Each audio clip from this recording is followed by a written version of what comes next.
But first I should just start off by thanking GE. I really feel it's a real privilege for me to address all of you. I was invited and asked to share some thoughts on transformation.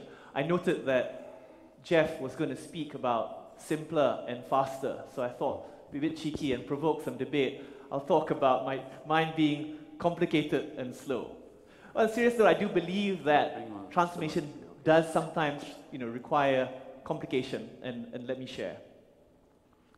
Now, transformation, as particularly for those of you Malaysians would realize that it's become almost like a national sport in Malaysia. The government has launched GLC transformation, economic transformation, government transformation, the list goes on. Yes, a lot of skepticism, but clearly change is truly afoot.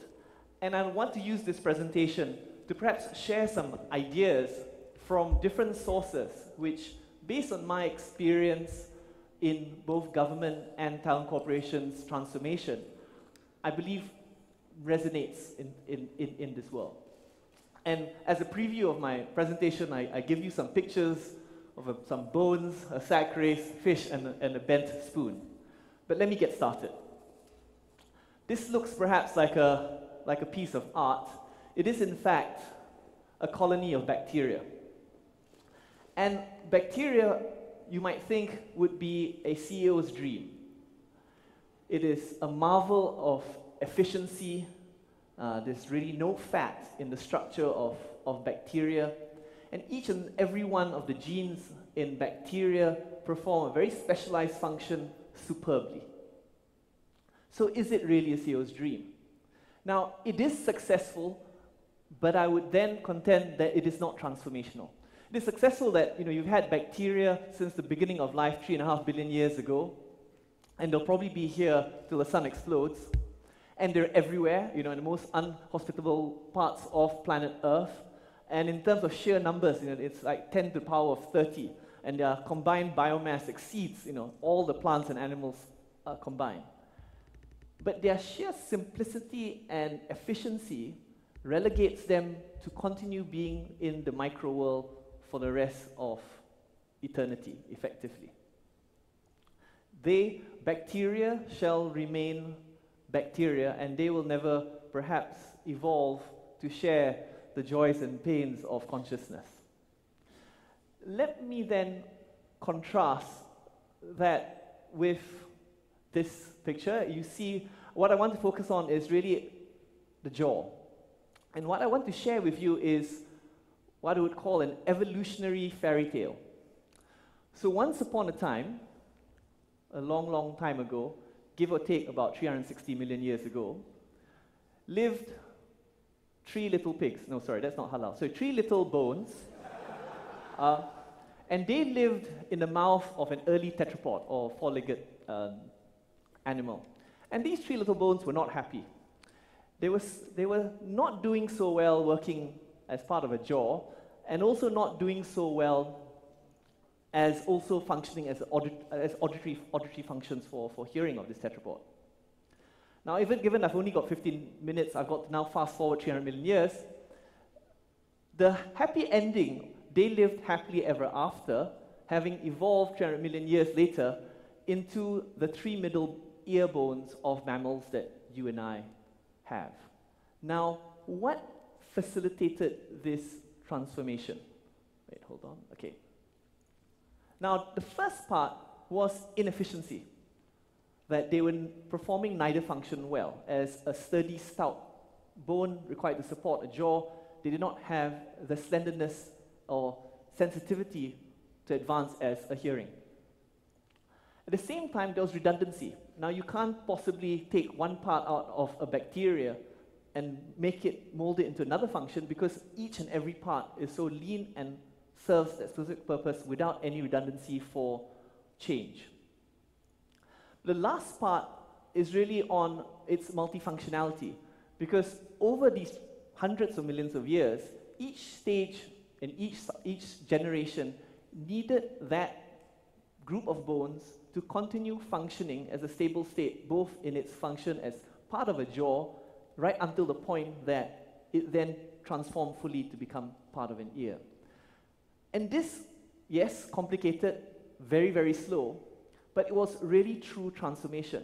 And reflecting on what that means in terms of transformation of organizational hierarchy, the inefficiency, I guess, would then be the burning platform. We need a burning platform for engaging in true transformation. If it ain't broken, why fix it? Redundancy is really if we're forever firefighting, then perhaps there wouldn't be time for imagination at work, GE style. And last but not least, in terms of multifunctionality, it is something that we at Talent Corporation see day to day, particularly in driving government transformation. We often have great policies in Malaysia which sometimes fall short in implementation. And we strongly believe, and we've seen the success, where the same teams are involved in both implementation and policy, being the same group, it then really results in more effective transformation to prevent any disconnect, and also being able to provide a feedback loop to ensure the smooth, continuous path of transformation. So the first lesson that I contend is really that when we talk about redundancy, fat is good for transformation. Now we talk about, I spoke also about inefficiency being a burning platform. What could be more a burning platform than the shortage of talent? You know, in this annual global CEO survey by PwC, more than 60% of CEOs put this as #1 issue in terms of holding back growth. Now, one of the issues really is that everyone is fishing from the same pool. And there are two real problems in this. One is that you have many employers, or a group of employers, all focusing on recruiting on the same profile of talent, and that being a very small part of the talent pool, and almost as in the picture suggests, focusing on that small talent pool profile and ignoring the ocean of talent out there. The second problem comes back to this issue which is often described as the tragedy of the commons, where when you have a resource like fish in the sea and no one owns it, there's no real incentive for anyone to really focus on preserving that stock of fish.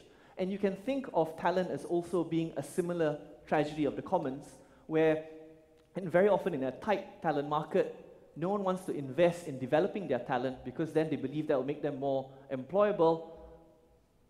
So everyone underinvests in talent and hopes to buy, leading towards even a tighter and tighter talent pool and a greater mismatch and shortage of talent. Now, against these two issues to transform, now on the first one about the same profile, for those companies who hope to continue business as usual, hoping to just keep on recruiting the same profile, the bad news is you've got to get with the program, because the world is changing and we need to respond to that change. Accenture recently published a report in August on are we future-ready organizations in ASEAN? And one of the key things that they highlighted is the changing demographics of our talent pool, particularly in terms of diversity, whether it's multi-generational, ethnicity, gender, and also with that, the demands of these diverse workforce in terms of their work experience. In Malaysia, obviously, we have a natural diversity, ethnicity. You know, we have 60% Malay, about 20% Chinese, and the balance 10% Indians and others. On gender, obviously, we're sort of evenly spread, but shall we say, the better half of the talent pool now accounts for 70% of our university enrollment, and many of them drop out of the workforce. So how issue really, if we're a business and wanting to stay in business and having sufficient talent, we really then obviously need to respond to these changing demographics. And Talent Corporation is one of those that particularly works with organizations like GE in terms of promoting flexibility at work, particularly given that those surveys by Aon Hewitt suggest that both Gen Y and women recognize, or at least accord a need for balance and flexibility at work as a key factor in terms of staying in an organization. I mean, the age factor is also very important, given that even Malaysia remains a young nation with a median age of just under 30, but we're increasingly also having not just more Gen Y, but since we're at a demographic inflection, even by 2020, we'll then convert to become an aging population. So employers, not just those trying to transform, but even business as usual, then need to respond to the changing demographics and therefore change their talent strategies accordingly if they want to stay in business. And hence, diversity is a key issue compared to, say, those who keep on trying to limit themselves to that small, same profile talent pool. Now, in terms of the second issue, talking about those who perhaps suffer from an issue of underinvestment in talent and therefore leading to this tragedy of commons. I present a picture of a clownfish, and then many of you might be familiar with watching Finding Nemo, but this is one of good examples of a biological symbiosis. Often in Darwinian terms, we talk about survival of the fittest, but increasingly people say that really, if survival of the fittest was true, the animal kingdom would be dominated by the biggest, baddest, fastest animals, and that's obviously not the case. So some most successful are really the most cooperative. Now, that's in the animal kingdom. Now, in terms of us as humans, overfishing is exactly one of those problems of tragedy of the commons. Elinor Ostrom, winner of the Nobel Prize in Economics 2009, did much work in identifying communities that were able to cooperate for common good, even when they were basically competitors. And it's interesting to hear of Cisco and GE having an alliance of such, despite being different economic players. And similarly in Malaysia, we have an example where the Tagal system is one that actually addresses this issue of overfishing, where in parts of Sabah and Sarawak, communities then agree that sections of the rivers would not be fished for, say, 1 or 2 years, and then set up institutions to then enforce that and cooperate that.